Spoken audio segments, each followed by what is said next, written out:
हाँ, तो आज हम कर रहे हैं चैप्टर नंबर 13 क्लास 10 का स्टैटिक्स में एक्सरसाइज 13.1। तो ये 13.1 एक्सरसाइज जो है ये है एज्यूम्ड मीन की, समांतर माध्य की। समांतर माध्य की अर्थमेटिक मीन की एक्सरसाइज है। अर्थमेटिक मीन में जो है वो समांतर माध्य निकालने में दो मेथड बताए थे हमने समांतर माध्य निकालने के। वैसे तो हमने उसमें 4 फार्मूले लिखवाए थे। जब फार्मूले लिखवाए थे तो 4 लिखवाए थे। 2 डायरेक्ट मेथड के फार्मूले थे और एक एज्यूम मीन मेथड था और एक स्टेप डेविएशन मेथड था। तो जिस मेथड का नाम लिया जाएगा उसी मेथड से आदमी को क्वेश्चन करना होगा, बच्चे को उसी मेथड से करना होगा। अगर दूसरे मेथड से कर देगा बच्चा क्वेश्चन तो वो गलत है क्वेश्चन। अब रही बात डायरेक्ट मेथड की, तो डायरेक्ट मेथड में क्या है कि डायरेक्ट मेथड का या तो नाम देगा या तो वो कहेगा प्रत्यक्ष विधि से कीजिए, डायरेक्ट मेथड से कीजिए। जनरली इस मेथड का नाम ही नहीं लेता, इस मेथड को कहते ही नहीं। वो सीधा कहता है कि अर्थमेटिक मीन निकालिए या समांतर माध्य निकालिए। तो इसका मतलब है हमें वो क्वेश्चन डायरेक्ट मेथड से करना है। आज जो हम कर रहे हैं क्वेश्चन वो टेबल वाले क्वेश्चन है। इससे पहले जो हमने क्वेश्चन कराए थे वो बगैर टेबल वाले क्वेश्चन थे, सीधी टर्म्स दे रखी थी, उनका अर्थमेटिक मीन निकालना था, यानी कि समांतर माध्य निकालना था। वो हमने निकाल दिया था। एक आध का बीच में से गायब था, एक्स की वैल्यू निकलवाई थी तो एक्स की वैल्यू भी निकाल दी थी। अब ये टेबल वाले क्वेश्चन है। अब टेबल वाले क्वेश्चन भी दो तरीके के होते हैं। एक तो ये है कि पहली लाइन में सीधा सिंगल टर्म होगी, यानी कि सिर्फ पद होंगे, सिंगल टर्म होगी उसमें पहली लाइन में, जैसे 4 6 9 10 11। और एक टेबल जो होती है उसमें क्लास इंटरवल होता है, 0 to 10, 10 to 20, 20 to 30, इस तरीके से क्लास इंटरवल होता है। तो वो जब आगे आएगा तब उसे बताएंगे। अच्छा, दूसरी लाइन में इस टेबल की 90% बारंबारता होती है, 90% फ्रीक्वेंसी, बारंबारता को कहते हैं फ्रीक्वेंसी। और 10% क्वेश्चन में 10% या उससे भी कम परसेंटेज के क्वेश्चन में CF होती है, क्यूमुलेटिव फ्रीक्वेंसी, संचयी बारंबारता। वो 5% क्वेश्चन में मुश्किल से।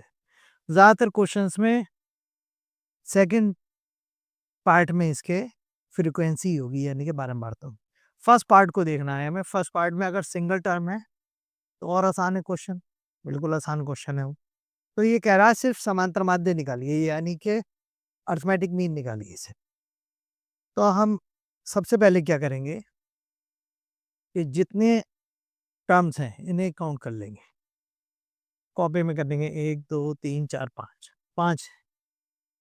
तो जब हम इसे कॉपी में करेंगे तो 5 तो ये डिजिट्स आनी है लाइन में नीचे, 2 लाइनें ऊपर लेंगे कॉपी में और 2 लाइनें लेंगे नीचे, और साफ सुथरी टेबल बनाएंगे, चारों तरफ से कवर्ड होनी चाहिए, खुली हुई टेबल नहीं होनी चाहिए, बंद टेबल होनी चाहिए। अब जैसे ये 5 है तो 2 लाइनें हमें ऊपर रखनी है, 2 लाइनें नीचे। ये तो प्लेन बोर्ड है, इस पे तो पता ही नहीं चलेगा। कॉपी में जो है आपको 2 लाइनें ऊपर रखनी है, 1 2, और 2 लाइनें 1 2 नीचे, बीच में ये 5 आ जाए, ऐसे लेके चलना है। सबसे पहले क्या आएगा, सीरियल नंबर। अब ये कॉलम्स जो बनेंगे इसके बाद, ये पहले आप क्वेश्चन उतार लें इसका। जैसे एक्स दे रखा है 1 2 3 4 5, एक्स आ गया। एक्स के बाद आ गया एफ जो दे रखा है, अभी तो हम वो उतार रहे हैं। एक्स कितना है, 4 6 9 10 और 15। एफ कितना दे रखा है, 5 10 10 7 8। ये जो है, अब इसके कॉलम्स बनाने में हमें फॉर्मूला पहले पता होना चाहिए कि हमें कितने कॉलम्स आगे बनाने हैं। तो इसके नीचे जहां कॉपी में जगह हो, इसके नीचे टेबल के नीचे, ये टेबल तो हमने जितने थे काउंट करके 2 लाइनें ऊपर 2 लाइनें नीचे करके ऐसे बनाना है। टेबल साफ सुथरी चारों तरफ से बंद होनी चाहिए।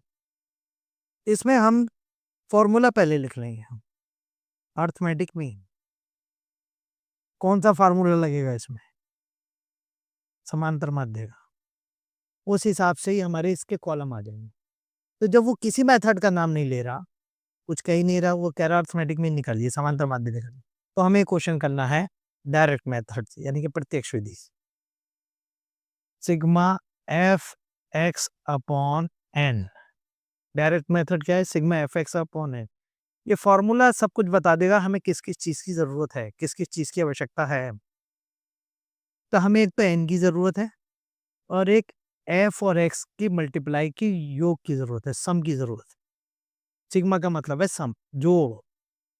एफ एक्स की मल्टीप्लाई की जोड़ की जरूरत है। तो हमारे पास सब कुछ है, एक्स भी हैगा, एफ भी हैगा, सिर्फ दोनों का मल्टीप्लाई करना है।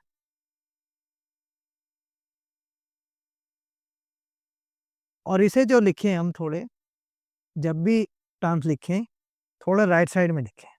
एक्स ये है, एफ ये है, F into X, F X आ गया, मल्टीप्लाई कीजिए, 4 5 जा 20, थोड़े राइट साइड को करके लिखते रहें, जोड़ने में आसानी रहेगी।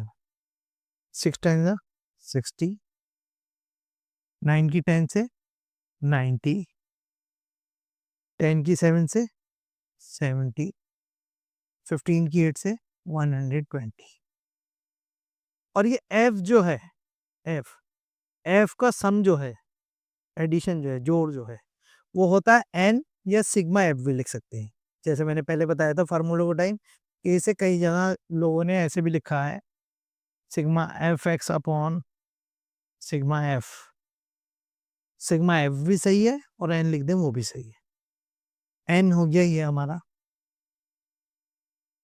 इसका जो 15 25 32 40, एन आ गया 40।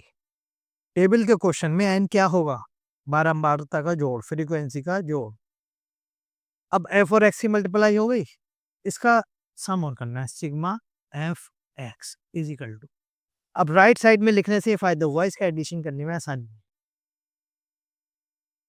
0 आ गया, 0 का 4 6 8 17 24 और 26 का 6 2 1 3, 360 आ गया।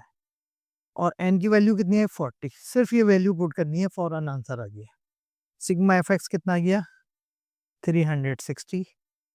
और एन की वैल्यू कितनी है? 40। 40 से डिवाइड हो गया, आखिरी के 0 से 0 कैंसिल हो गया, 4 1 जा 4 4 9 जा 36। कितना आ गया? 9/1, यानी कि आंसर कितना आ गया? 9। फिर समझ लीजिए इस क्वेश्चन को। इस क्वेश्चन में ये टेबल का क्वेश्चन है और टेबल में वो किसी मेथड का नाम नहीं ले रहा। जब किसी मेथड का नाम नहीं लेगा तो वो क्वेश्चन होगा डायरेक्ट मेथड या प्रत्यक्ष विधि से। और ये कौन सा वाला क्वेश्चन है? टेबल में जिसमें सिंगल टर्म है, पहले कॉलम में जो है वो सिंगल टर्म है।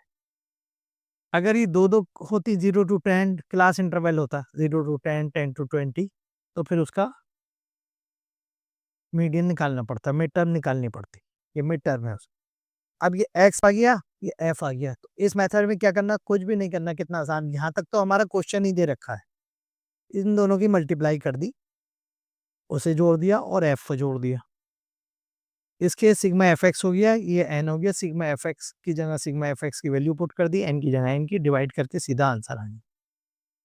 ठीक है।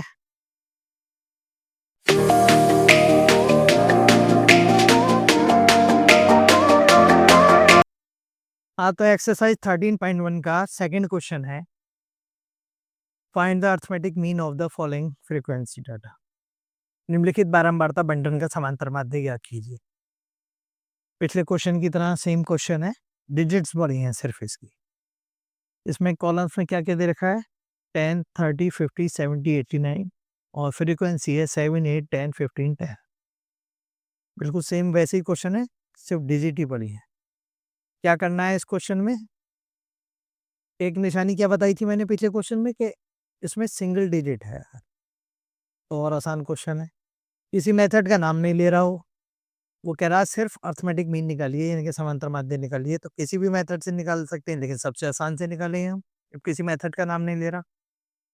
तो सबसे पहला काम क्या है, हम क्वेश्चन को पहले जहाँ तक है वो उतार लेंगे। कितने डिजिट्स हैं? 5 5 2 लाइन में ऊपर का कॉलम, 2 लाइन में नीचे का कॉलम, ताकि साफ-सुथरा चारों तरफ से बंद हो।